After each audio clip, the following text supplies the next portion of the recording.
Ellyanne, could you say a little bit who you are and what are you doing here at COP28? Okay, so my name is Ellyanne. I am Africa's youngest climate finance and health champion and Zero Malaria's newest and youngest ambassador. It's a campaign about changing the story. It's a child-centered campaign for changing the story about malaria.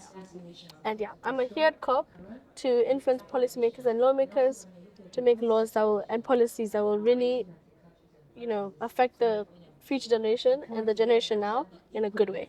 Uh, at children at COP28, I haven't seen many around. What is your message for the global leaders?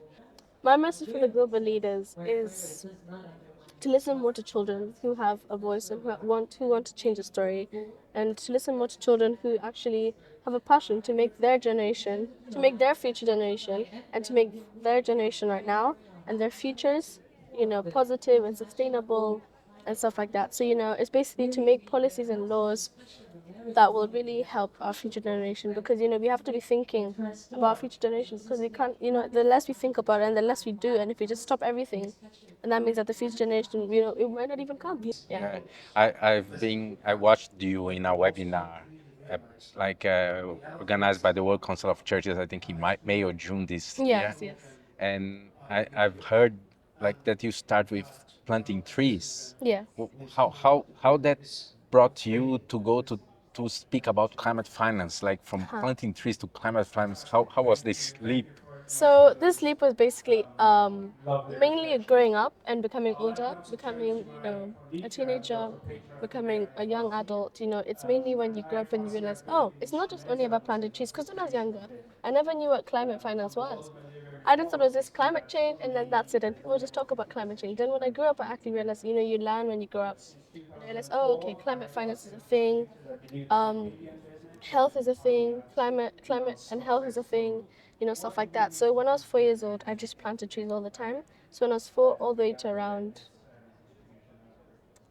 somewhere 13 actually, and or 12, and then that's when I pivoted. When I reached the age of 13, my 13th birthday, I was like, it'd be really good if I could pivot but still do planting trees, but pivot to talking about climate finance and health and biodiversity. So that's what I did. And it all started because I wanted to make a difference in the world. And when I was planting trees, I would also do stuff about plastic pollution. And I'd pick up trash from the river, and I'd make videos about it so that people can do the same thing. Because before, the climate issue wasn't really tough, but now it's gotten really bad, and we need to really make a difference. But yeah. Yes. Yeah. Faith. This is a source of inspiration and hope for many people. And we have at COP for the first time the Faith Pavilion, and how faith helps you to keep hope, to keep this power and this joy to continue your journey. How much faith affect your journey? So I'm a very strong Christian, and I'm getting better. So I'm getting more stronger than I was, because where we came from, we just used to go to a Catholic church, and as much as we love and respect Catholic churches, we weren't really spiritually, like speaking in tongues, for example, really into learning about Jesus and what he did, learning how to be like Jesus, stuff like that. And so faith is really important, because faith answers all things. And when you pray in faith, you have faith is basically a hope, and it's like you planting a seed where you know that because I have faith in my God, he will deliver what I prayed for. He will deliver what I've asked for. So, faith is in fact something that you choose to have, and it's something that is so vast. It's like a really vast topic. The more faith you have means the more you'll be happier, for example. So the more faith you have, the more you trust who you trust, and the more faith you have, not just in God also, but also in people and also in the world. And as much as faith is really important, you still have to feed your faith. You cannot just say I have faith, and or maybe you're really faithful to God, and he answers all your things, but and then you just don't feed your faith, like reading the Bible, reading the Quran, or reading all the holy scriptures. When you feed your faith, you have a bigger faith. And so yeah. What will be your message for the children?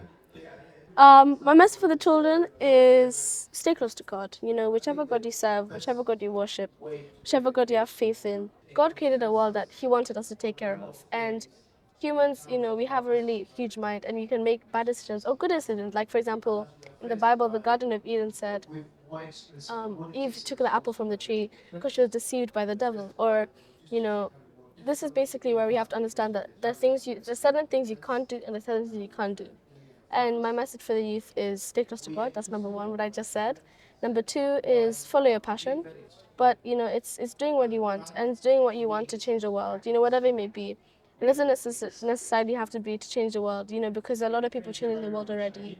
But it's to have an understanding of what you can do to save the world is small things like walking to school if your school is closed, biking to school, stuff like that. And I think number three is be positive, be humble, and love your enemies. So make sure you love everyone. Just be nice and be humble and enjoy the world. Thank you very much for your time, for being with me, and I wish you that God will continue to bless you, Thank you. like give you strength and be able to continue with this pure and happiness that I think also touch people's hearts when you speak. Thank you so much. Thank you.